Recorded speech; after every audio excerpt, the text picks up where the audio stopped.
Instructional guide for the Courtside, the scoring software created by SportsCG for the Basketball Network. To start Courtside, please select the Courtside icon. Your local administrator will have prepared the equipment prior to the start of the day's games. Once the icon for Courtside has been selected, the game selection screen appears with a list of games for the date. In this example, the 9th of May 2017, the game starting at 9 AM between Milton Men's A grade versus the Southern Mariners will be used for this video. Select match coaches and players. For players who are already registered to the team, they are now able to be added to the game from the team list on the left-hand side of your device. To add a player from the team list to playing this game, select their name by pressing the green plus button on your device.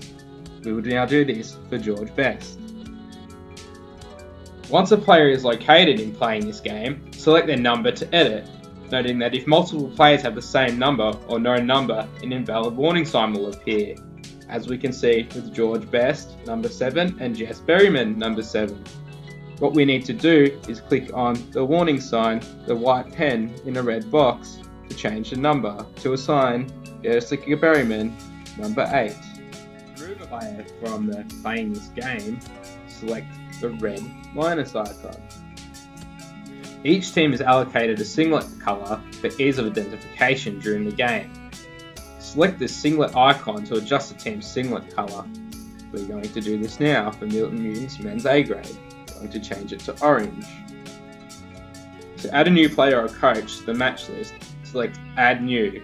This will be explained shortly. Once all invalid player number issues are resolved, select Next Team. Team 2 will then repeat the above steps. You can then move into starting a game. Now we'll assign Team 2, the Southern Mariners, before we move into the match. We're going to assign by the green icon the remainder of the players in their team list. Now we're going to show you how to add a new player or coach. To add a new player, you press the Add New button. It comes up with a first and last name. If you have a live connection to the internet, Add a New Player will let you search all existing participants, listing matched records as you enter first name, family name, or date of birth. As you can see, it has identified Matt Madden within the database. We're going to enter a new entry today. The date of birth. As you can see, it works on the filter here. Now we're going to add Dave to the team by pressing Add to Team and assign him a number. We can also add a coach by ticking the coach box. That is how you add both a player and a coach to the new Courtside app. Now going to move into the match screen by pressing Finish Setup in the top right hand corner. As you can see, we are now in the match screen. We're going to describe all the actions and attributes of the match screen now. We're going to start navigating the Courtside match screen from the top right hand corner. The first item is the Start Clock button, which is in red. To start the clock, you press the button. As you can see, the timer is starting to count down. To stop the clock, you press the blue Stop Clock button. It is important to remember the scoreboard is timestamped within Courtside, so make sure the game clock within Courtside mirrors the clock inside your stadium. If you need to edit the clock, press the Edit Clock button and edit the time by the up and down arrows before pressing Save. Move on to scoring in Courtside. Points are recorded by selecting the player's name, then the appropriate score. We're going to select number 1, Zach Bertie. As you can see, the blue number panel in the middle has now been highlighted. When a free throw is made, select the player's name and then select +1. When a field goal is made, select the player's name, then +2. When a 3-point field goal is made, select the player's name, then +3. This sequence can also be in reverse, which means you can select 1 for a field goal and then assign it to a player. You can select 2 for a field goal and then assign it to a player. The progressive score then appears beside the player name. The progressive team score is added to the display at the top of the screen. Now going to describe fouls in courtside scoring. Personal fouls are recorded by selecting the player's name, then the foul.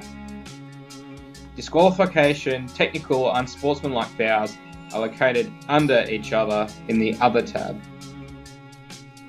To allocate a personal foul, select the player's name, then the foul.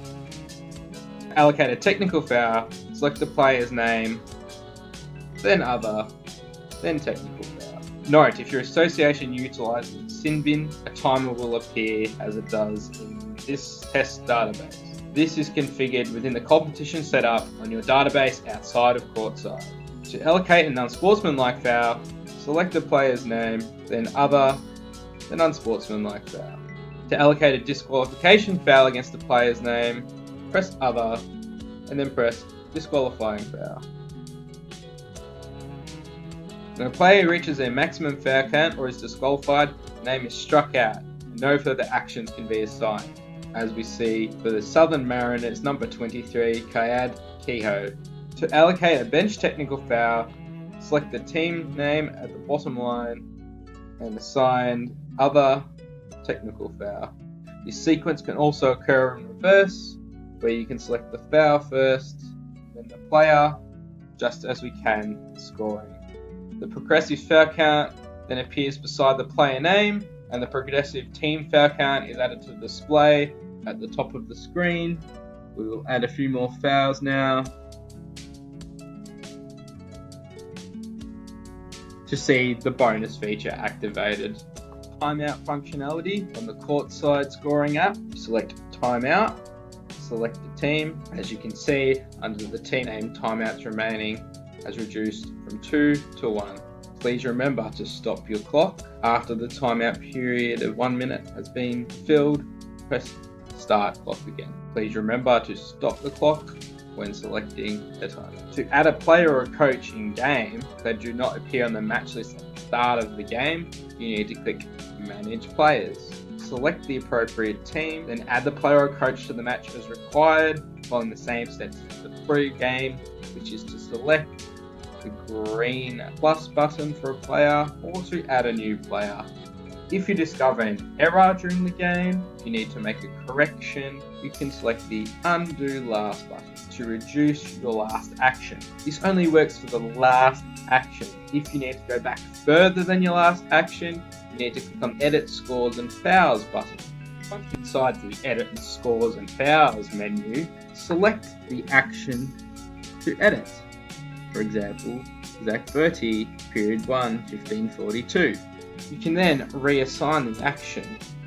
Select Change to 2 points, reassign. The menu will pop up down the bottom with who to reassign the point to, reassign.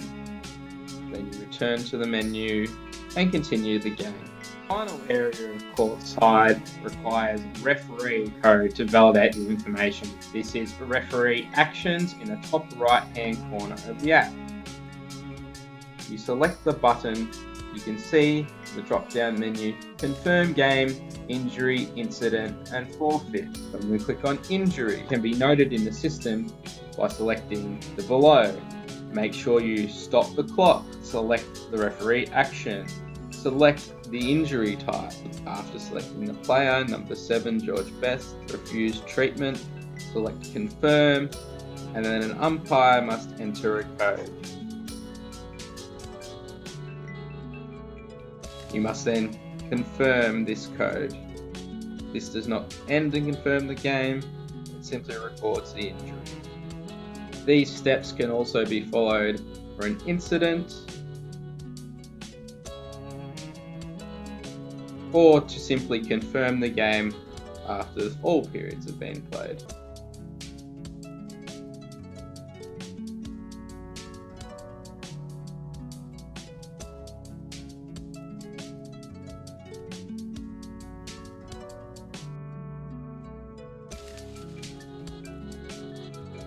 Thank you for watching the instructional guide for the Courtside scoring software created by SportsTG for the Basketball Network.